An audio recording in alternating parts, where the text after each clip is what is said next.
Hello दोस्तों, welcome to my channel सरकारी forms update with Sachin. आज हम बात करेंगे ईपीएफओ की सरकारी नौकरी के लिए जो नोटिफिकेशन आया है। जो पोस्ट हैं वो 2674 हैं। अगर आप इन पोस्ट के लिए डिटेल में जानना चाहते हैं तो आप मेरी वीडियो को शुरू से लेके आखिरी तक देखिएगा, जिसमें मैं आपको एग्जाम से लेके एज और आप फॉर्म भरते टाइम क्या क्या गलतियां कर सकते हैं, किन किन गलतियों से आपको बचना होगा, वो सब मैं आपको इस वीडियो में बताऊंगा। दोस्तों, जो सबसे ज्यादा वैकेंसी है वो महाराष्ट्र जैसी सिटी में है। 422 वैकेंसी है। अगर आप महाराष्ट्र जैसी सिटी में सरकारी नौकरी करना चाहते हैं तो आपको ये फॉर्म जरूर भरना चाहिए और इस एग्जाम के लिए आपको प्रिपरेशन करनी चाहिए। अगर आप चाहें तो वेस्ट बंगाल और तमिलनाडु के लिए भी अप्लाई कर सकते हैं, क्योंकि हमारे पास तमिलनाडु के लिए भी 416 वैकेंसी होंगी और वेस्ट बंगाल के लिए 220। तो चलिए शुरू करते हैं। इस फॉर्म को भरते टाइम आप कौन कौन सी गलतियां कर सकते हैं, उन गलतियों से बचने के लिए आपको ये वीडियो शुरू से लेकर आखिरी तक देखना होगा, जिससे कि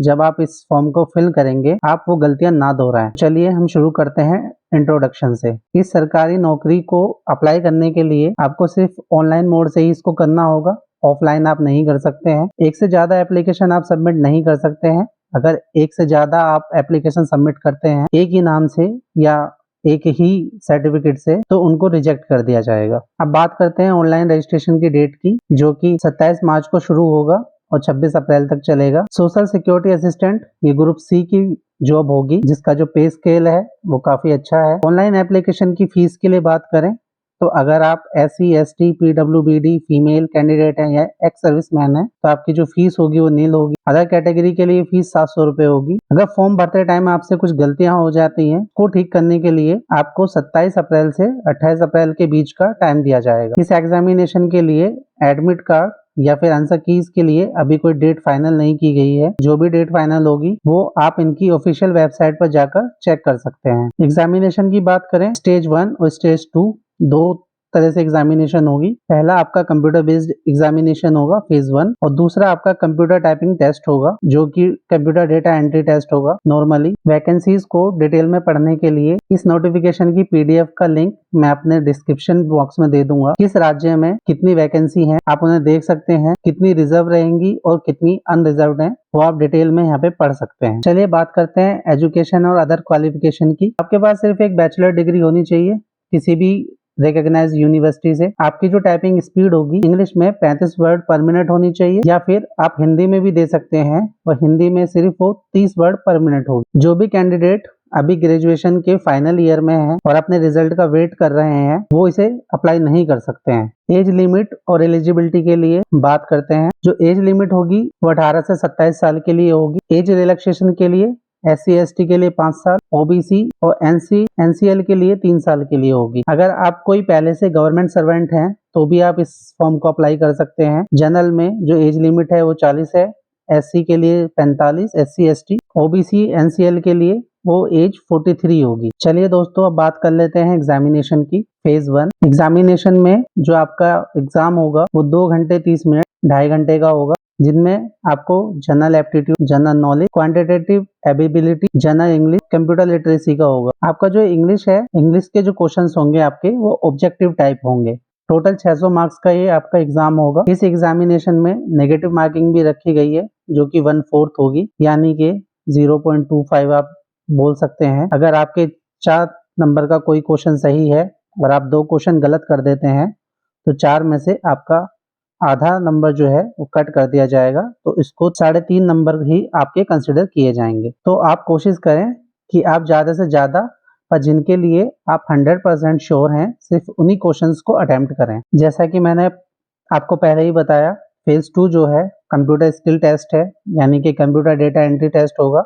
उसमें आपकी टाइपिंग स्पीड को देखा जाएगा, जो कि इंग्लिश में 35 वर्ड पर मिनट होना चाहिए और हिंदी में 30 वर्ड पर मिनट होना चाहिए। कंप्यूटर स्किल टेस्ट जो होगा वो सिर्फ क्वालिफाइंग इन नेचर है। उसमें आपके जो मार्क्स आएंगे उनको वो मेरिट के लिए कंसिडर नहीं किया जाएगा। केवल जो आपका फेज 1 का जो एग्जाम होगा उसी के जो मार्क्स हैं उन्हीं को वो कंसिडर करेंगे। अगर किसी कैंडिडेट के साथ आपका टाई होता है तो उस केस में डेट ऑफ बर्थ जिसकी पहले होगी, यानी कि एज में बड़ा होगा, उसको प्रेफरेंस दी जाएगी। और अगर ऐसा है कि दोनों की जो डेट ऑफ बर्थ है वो सेम है तो उनको अल्फाबेटिकल ऑर्डर में जो भी नेम से उसका कैंडिडेट का नाम जो पहले होगा उसको जॉब के लिए कंसिडर किया जाएगा। चलिए दोस्तों बात करते हैं रिजल्ट की।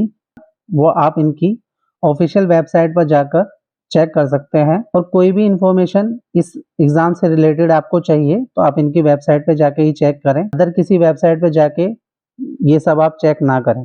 तो दोस्तों चलिए बात करते हैं जनरल इंस्ट्रक्शंस की, जिनके लिए मैं आपको पहले ही बता चुका हूँ कि कुछ ऐसी चीजें हैं जो इन्होंने पहले ही क्लियरली मेंशन की हैं कि आप वो गलतियां ना करें, वरना आपका जो फॉर्म है वो रिजेक्ट हो सकता है। जैसे कि जो वैकेंसीज हैं 2674, उसके लिए इन्होंने बोला है कि वो इनको बढ़ा और घटा सकते हैं। दूसरा, जब आप फॉर्म भरेंगे तो आपके पास में मोबाइल नंबर और एक वैलिड ईमेल आईडी होनी चाहिए जिसके थ्रू वो आपको कम्युनिकेट करेंगे। तो सभी कैंडिडेट जिनके पास भी जो भी नंबर 24 घंटे अवेलेबल हो, जो ईमेल आईडी वो मोस्टली यूज करते हो, सिर्फ उसी ईमेल आईडी का यूज करें।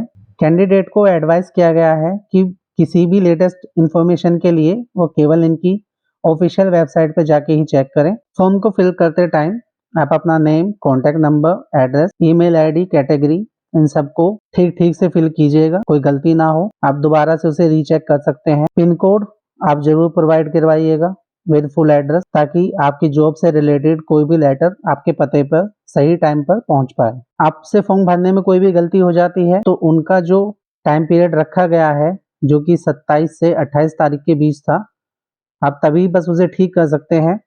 उसके बाद में आप उसका कोई भी मॉडिफिकेशन नहीं कर पाएंगे। एग्जामिनेशन सेंटर को लेकर बात करें तो एग्जामिनेशन सेंटर आप अपनी पसंद से भर सकते हैं। ऐसा बहुत ही कम केसों में ऐसा होता है कि एग्जाम के लिए एग्जाम सेंटर जो आपने अपनी प्रेफरेंस के हिसाब से भरा है वो आपको ना मिले। अगर ऐसा होता है, एग्जाम सेंटर को चेंज करने के लिए या टाइम या सीजन को चेंज करने के लिए उसको एंटरटेन नहीं किया जाएगा। आपको जो भी सेंटर जिस डेट पे जिस टाइम पे बोला जाएगा आपको जाना होगा। एग्जामिनेशन सेंटर जो भी आपका होगा, जो भी आपके एडमिट कार्ड में मेंशन किया होगा, वहां पे आपको अपने एक्सपेंस से जाना होगा। टीएडीए नहीं होगा। टीएडीए क्या होता है कि जब आप कहीं ट्रेवल करते हैं एग्जामिनेशन से रिलेटेड, तो जो ऑर्गेनाइजेशन होती है वो आपको इसका भत्ता देती है। एक बार फॉर्म फिल होने के बाद आपके जो रिफंड ऑफ फी है वो नहीं हो पाएगा। ऑनलाइन एप्लीकेशन एक बार फिल होने के बाद आप उसे विड्रॉ नहीं कर सकते हैं,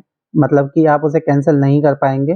मल्टीपल एप्लीकेशन, जो कि मैं आपको पहले ही बता चुका हूँ, आप मल्टीपल एप्लीकेशन अप्लाई करने की कोशिश ना करें। कोई भी हार्ड कॉपी जैसे कि सर्टिफिकेट, मार्कशीट, कुछ भी आपको ऑनलाइन, ये सारे डॉक्यूमेंट आपके डॉक्यूमेंट वेरिफिकेशन के टाइम पर चेक किए जाएंगे। जो भी कैंडिडेट एलिजिबिलिटी क्राइटेरिया को मैच नहीं कर पाएगा उसका फॉर्म रिजेक्ट कर सकते हैं। फॉर्म भरते टाइम आपके पास में आपका आधार कार्ड, पैन कार्ड, ई कार्ड या वोटर आईडी होना जरूरी है। अगर आप किसी अदर ऑर्गेनाइजेशन में अभी काम कर रहे हैं तो वहां से अपना एनओसी सर्टिफिकेट जरूर ले लें, जो कि डॉक्यूमेंट वेरिफिकेशन टाइम पर आपको जरूरत होगी। किसी भी तरह का mobile phone, pager, Bluetooth device या अदर कम्युनिकेशन डिवाइस अलाउड नहीं होंगे आपके एग्जामिनेशन हॉल के अंदर, तो प्लीज आप उन सबको बाहर ही छोड़ के जाएं। फॉर्म भरते टाइम आप कोई भी गलत इंफॉर्मेशन प्रोवाइड ना करवाएं, उससे आपका फॉर्म जो है रिजेक्ट हो सकता है। ज्वाइनिंग के टाइम पर आप मेंटली और फिजिकली फिट होने चाहिए। रिक्रूटमेंट के टाइम पर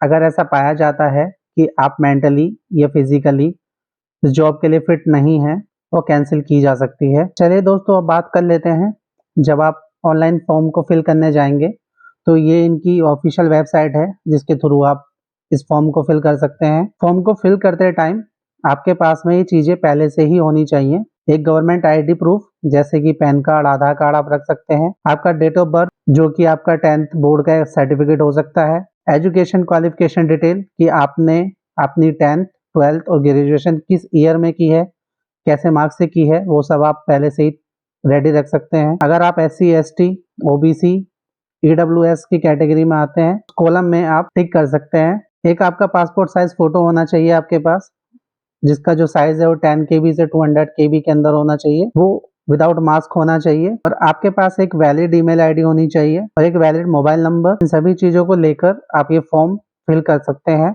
और एक सरकारी नौकरी का सपना पूरा कर सकते हैं। चलिए दोस्तों आज के लिए इतना ही। अगर इस फॉर्म को फिल करते टाइम आपको कोई भी प्रॉब्लम आती है तो आप कमेंट के थ्रू या मेरी ईमेल आईडी के थ्रू मुझे कांटेक्ट कर सकते हैं। मैं डेफिनेटली आपकी हेल्प करूंगा। अगर आपको मेरी वीडियो अच्छी लगी हो तो प्लीज़ अपने दोस्तों के साथ इसे शेयर करें, लाइक करें और आप मेरे चैनल पर अगर नए हैं, आप प्लीज़ उसे सब्सक्राइब करें। Thank you.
तो जो भी